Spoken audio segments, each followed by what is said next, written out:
I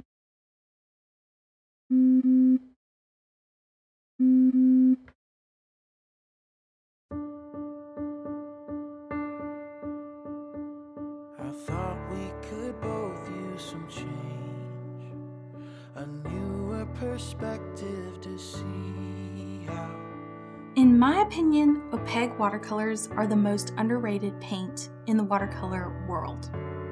I can't tell you how many books I've read on watercolor over the years, and they've really just poo-pooed on these gorgeous paints. Got lost somewhere along the way, chasing the grass that looked greener. So many books praise transparent watercolors as the supreme choice when it comes to painting with watercolor. But personally, I think it's just because these opaque paints are a bit misunderstood when it comes to how to use them. And that's why today I'm going to be sharing with you why opaque watercolors are, well, the bomb, with a simple and easy exercise that you can do at home. But before we get into that, let's first get a better understanding of what opaque and transparent paints are.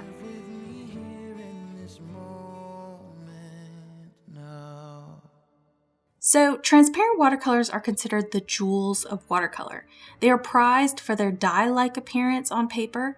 They encompass what watercolor is really known for, basically a paint medium that allows the white of the paper to shine through, creating this light and airy composition. Opaque watercolors, on the other hand, are more chalky and thick in appearance, creating more of a film-like texture on your paper and basically blocking out the white of your paper. So what makes these paints so great? And why are they so underrated in the art realm?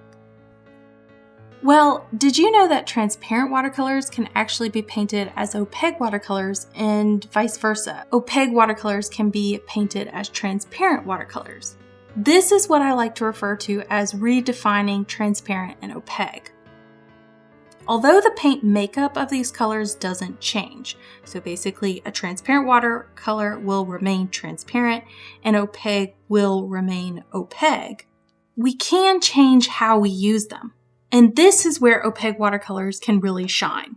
I thought we could both use some change, a newer perspective to see how. The best way to get a grasp of this particular concept is by creating a values chart.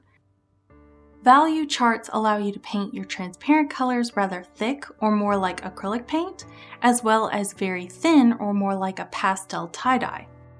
The same can be done with your opaque watercolors, exploring the range of chalky thick colors to airy light hues.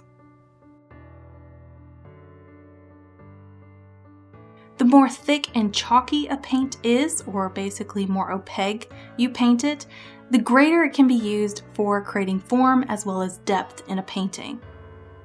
Whereas lighter, more airier colors can communicate mist, snow, frosted glass. Your imagination is really the limit.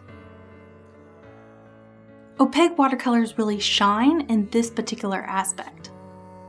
They create a chalky kind of feeling, but yet this still airy atmosphere.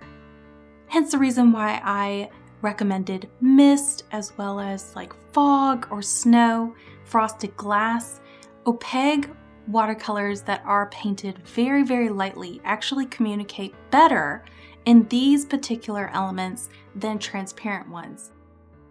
So that is something that I actually had to learn in my watercolor journey. It was a false idea that I had been kind of brought up with, thinking that there are only certain select colors that are pristine and awesome, such as transparent, and then poo-poo colors like opaque or, well, more chalkier colors. But once I really started to open my eyes to basically the point of view that any color can be used as long as you understand its strengths and its weaknesses, I really started to reconstruct my idea of watercolor and how I approached it and relearn how to view my paints. Which this concept of viewing my watercolors wrongly or with this false ideology got me really thinking about things that I have basically absorbed into my life as a child or even as a young adult that are wrong ideologies, and how it has really shaped how I view myself, how I view the world around me, and how I view other people. And it has really started to get me thinking, how can I reconstruct these ideas, or even basically destroy some of these false ideas, or rebuild them with new ideas that are true, so that I can rebuild basically my life and how I view my self-worth, as well as how I view my place in my community and my family. So yeah, I've been doing a lot of kind of self-thinking and self-focus or self-analyzing a lot recently.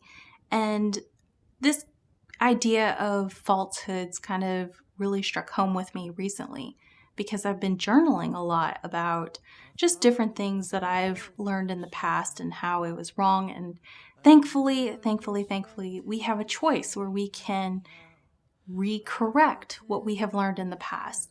As an adult, we are totally able to do that. And even if you're a young adult or even a child, there are things that I'm sure you have learned that you might need to just reconstruct a little bit, and that's perfectly fine.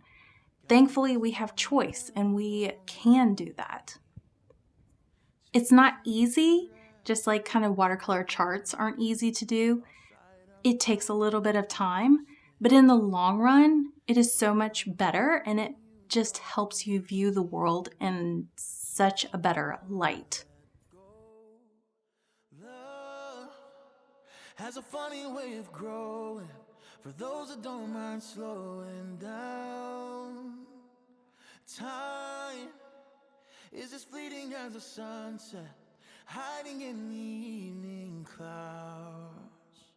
So live with me here in this moment now.